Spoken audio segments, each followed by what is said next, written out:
ಓಂ ವಿಶ್ವಸ್ಮೈ ನಮಃ. ಪ್ರೀತಿಯ ಬಂಧುಗಳೇ, ಮಾಘ ಮಾಸ ಅಂತಂದ್ರೆ ಒಂದು ರೀತಿಯ ಅದ್ಭುತಗಳು. ಪ್ರೀತಿಯ ಬಂಧುಗಳೇ, ನಿಮಗೆ ಈ ಮಾಘ ಮಾಸದಲ್ಲಿ ಗುಪ್ತ ನವರಾತ್ರಿ ಪೂಜೆಯಿಂದ ಹಿಡಿದು ಮಾಘ ಮಾಸಕ್ಕೆ ಸಂಬಂಧಪಟ್ಟ ಪೌರ್ಣಮಿ ಆಗಿರಬಹುದು, ಮಾಘ ಮಾಸದ ಹುಣ್ಣಿಮೆ ಆಗಿರಬಹುದು, ಎಲ್ಲವೂ ವಿಶೇಷ.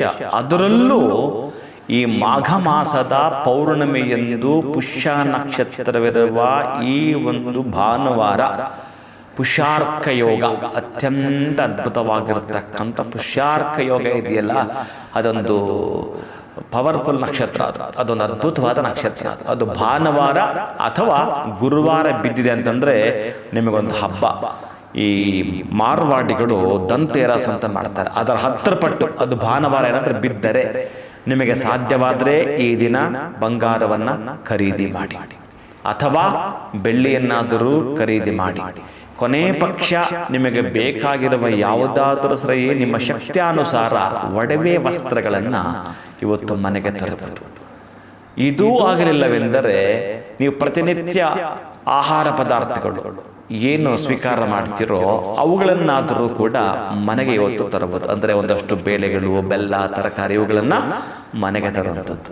ಒಂದಷ್ಟು ಯಾರಿಗಾದರೂ ದಾನವನ್ನು ಕೂಡ ಕೊಡುವಂಥದ್ದಾದರೆ ನಿಮಗೆ ಕೆಲವರು ಮನೆಯಲ್ಲಿ ಹಿರಿಯರಿರ್ತಾರಲ್ಲ, ನೀವು ಡಾಕ್ಟರ್ ಬಳಿ ತೋರಿಸಿದ್ರೆ ಏನೇನೋ ಯಂತ್ರ ಮಂತ್ರ ಮಾಡಿಸಿದ್ರಿ, ಜಗ್ಗಲಿಲ್ಲ ಅದು ಬಗ್ಗಲಿಲ್ಲ ಅಂತಂದರೆ ಇವತ್ತು ತರಕಾರಿ ದಾನ ಮಾಡಿದ್ರೆ 1 ವರ್ಷದಿಂದ ಮಲಗಿರೋರು ಎದ್ದು ಕೂತ್ಕೊಳ್ತಾರೆ. ಇದು ವಿಜ್ಞಾನವೇ. ಎದ್ದು ಕುಳಿತುಕೊಳ್ತಾರೆ ಅವರ ಹೆಸರಲ್ಲಿ ನೀವು ತರಕಾರಿ ದಾನ ಮಾಡಿದ್ರೆ. ಈ ಒಂದು ಪುಷ್ಯಾರ್ಕ ಯೋಗದಲ್ಲಿ ಯಾರಾದರೂ ನಿಮ್ಗೆ ಗೊತ್ತಿರೋರ ಕಡೆಯಿಂದ ಒಂದು ಯಂತ್ರವನ್ನು ಕಟ್ಟಿಸಿ ಅವರಿಗೆ ಕೊಡುವಂಥದ್ದು.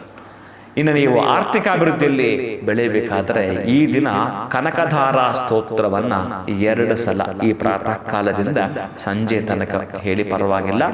ಅಥವಾ ನಾನು ಹೇಳ್ತೀನಿ ಗುರುಗಳೇ, ಮತ್ತೆ ಆಗುತ್ತೆ ಅಂತಂದ್ರೆ ಬೆಳಿಗ್ಗೆ 2 ಸಲ, ಮಧ್ಯಾಹ್ನ 2 ಸಲ, ಸಾಯಂಕಾಲ 2 ಸಲ, 6 ಸಲ ಹೇಳೋದಾದ್ರೆ ಅತ್ಯಂತ ಅದ್ಭುತಗಳು ಜರುಗುತ್ತವೆ ಭಾನುವಾರ ದಿವಸ ಪುಷ್ಯ ನಕ್ಷತ್ರ ಬಿದ್ದಾಗ. ಆಮೇಲೆ ಏನಾದರೂ ನೀವು ಮಾಡಬೇಕು ಅಂತಿದ್ರೆ, ಈ ವಾಹನ ತೆಗೆದುಕೊಳ್ಳೋದು ಅಥವಾ ನೀವೊಂದು ಸೈಟ್ ತಗೊಳ್ಳೋದು, ಒಂದು ಮನೆ ತಗೊಳ್ಳೋದು, ಈ ದಿನ ಸಂಕಲ್ಪ ಮಾಡಿಡುವಂಥದ್ದು. ನಾನು ಈ ವರ್ಷದಲ್ಲಿ ತೆಗೆದುಕೊಳ್ಳಬೇಕು ಅಂತಿದ್ದೇನೆ ಅಂತ ಬರೆದಿಡಿ. ನಿಮ್ಮ ಮನೆ ದೇವರನ್ನು ಹೆಸರನ್ನು ಬರೆದಿಡಿ, ನಿಮ್ಮ ಇಷ್ಟ ದೇವರ ಹೆಸರನ್ನು ಕೂಡ ಬರೆದಿಡಿ. ಓಂ ಶ್ರೀ ವಿಶ್ವಸ್ಮೈ ನಮಃ ಈ ಮಂತ್ರವನ್ನ ಒಂದು 11 ಸಲ ಬರೆದಿಡಿ. ಈ ವರ್ಷದಲ್ಲೇ ನಾನು ಇವೆಲ್ಲ ತೆಗೆದುಕೊಳ್ಳಬೇಕು ಅಂತ. ಶುಭಂ ಭೂಯಾತ್. ಒಳಿತಾಗಲಿ.